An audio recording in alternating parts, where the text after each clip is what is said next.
7 की शुरुआत एक अजीब तारीख से होती है। कैमरा ऊपर से आता है, जैसे कोई नीची दुनिया में उतर रहा हो। ये एक नाम है, बेचैन करने वाली जगह है। बारिश की बूंदें खिड़की पर गिरती हैं, कमरे की हवा भीगी भीगी लगती है। सबसे पहले हम देखते हैं कि एक आदमी चुपचाप अपने घर में ऑफिस जाने की तैयारी कर रहा है। वो अपनी घड़ी पहनता है, पेन उठाता है, गाड़ी की चाबी जेब में डालता है और कोट पहनकर बाहर निकल पड़ता है।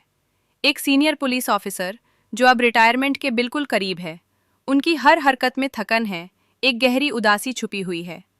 उसके लिए यह शहर सिर्फ गंदगी, पाप और शोर से भरी एक ऐसी जगह है जहां से वो जल्द से जल्द निकल जाना चाहता है, जैसे वो इस जिंदगी से, इस शहर से बहुत पहले ही हार मान चुका हो।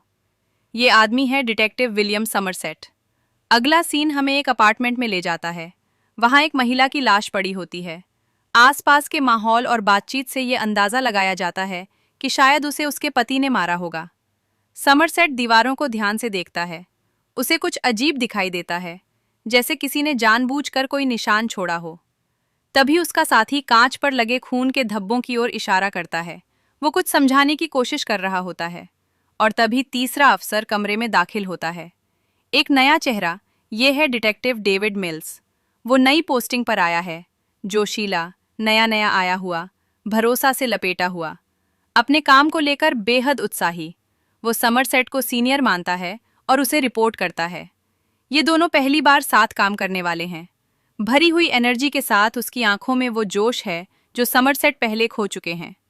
मिल्स चाहता है कि दुनिया को बदल दे, वो मजबूत है। समरसेट सिर्फ इस शहर को छोड़ना चाहता है। यहीं से दो सोच टकराती हैं। एक तरफ समरसेट, जो दुनिया की सच्चाई देख चुका है, और दूसरी तरफ मिल्स, जो अभी भी मानता है कि सब कुछ ठीक किया जा सकता है। कहानी आगे बढ़ती है और हम देखते हैं कि शहर में लगातार बारिश हो रही है। सड़कों पर पानी भरा है, आसमान हमेशा धूसर रहता है। समरसेट और मिल्स बातें करते हुए आगे बढ़ते हैं। सीनियर अफसर मिल्स को समझाने की कोशिश करता है कि यह शहर उतना सीधा नहीं है जितना वो सोच रहा है। अगले सीन में हम समरसेट को अकेले देखते हैं। वो केस को लेकर परेशान है। रात में उसे नींद नहीं आती। वो किताबें पढ़ता है, सोचता है, लेकिन उसके चेहरे पर शांति नहीं है। दूसरी तरफ कैमरा मिल्स के घर जाता है। मिल्स सुबह सुबह उठता है, जोश में ऑफिस जाने के लिए तैयार होता है। उसकी पत्नी ट्रेसी उसे रोकने की कोशिश करती है। वो चाहती है कि उसका पति उसके साथ थोड़ा वक्त बिताए। ये शहर उसे पसंद नहीं है। वो यहाँ खुद को बहुत अकेला महसूस करती है। अब कहानी असली मोड़ लेती है। एक और क्राइम सीन। कमरा अंधेरे में डूबा हुआ है। मिल्स टॉर्च जलाकर अंदर जाता है। अंदर एक बहुत मोटे आदमी की लाश मिलती है। उसका सोफा भी उसके नीचे दब गया है। उसे टेबल से बांध कर रखा गया है। चारों तरफ खाना फैला हुआ है। खाना खाते खाते मारा गया। ये कोई आम हत्या नहीं है। ये किसी ने सोच समझ कर किया है। एक भयावह विपरीत सोच का नतीजा।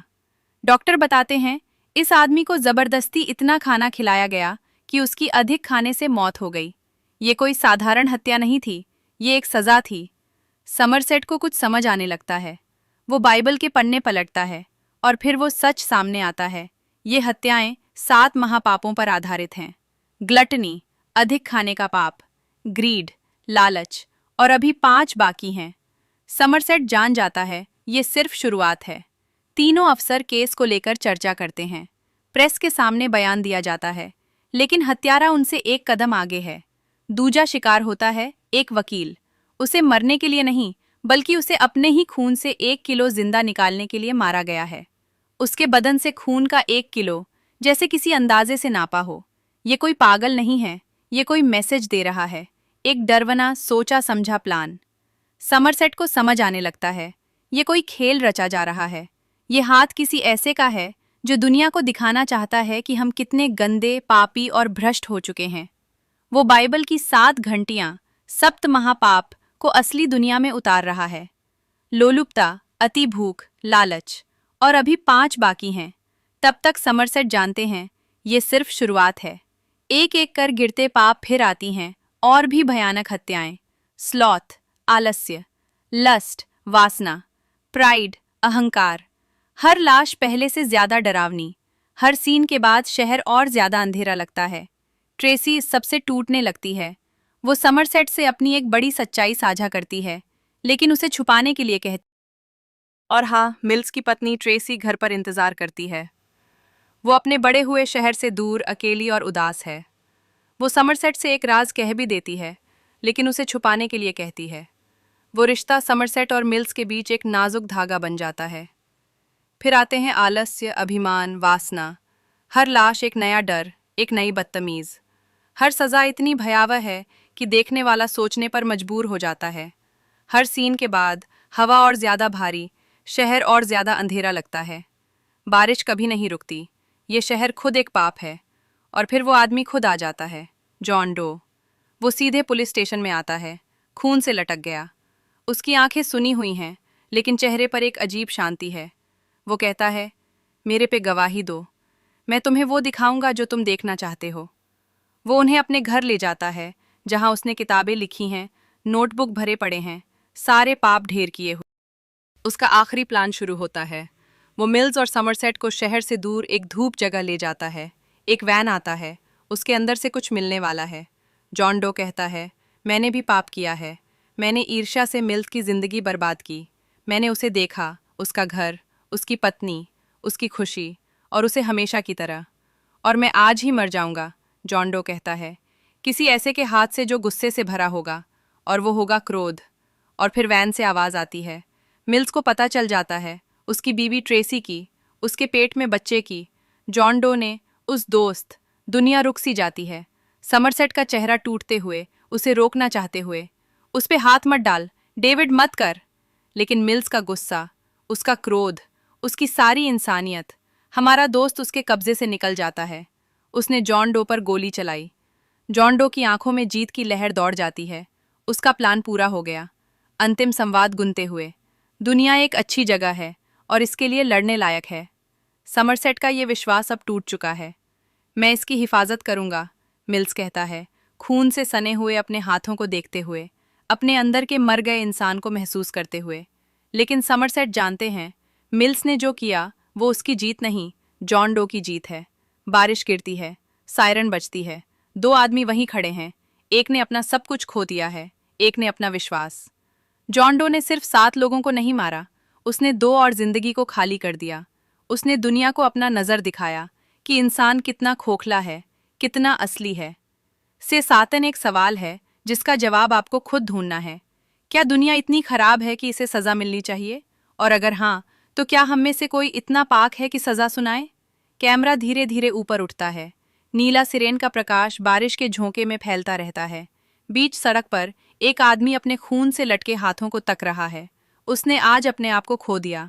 दूसरा आदमी उसे देखता है, जानता है कि आज जीत किसी और की हुई थी।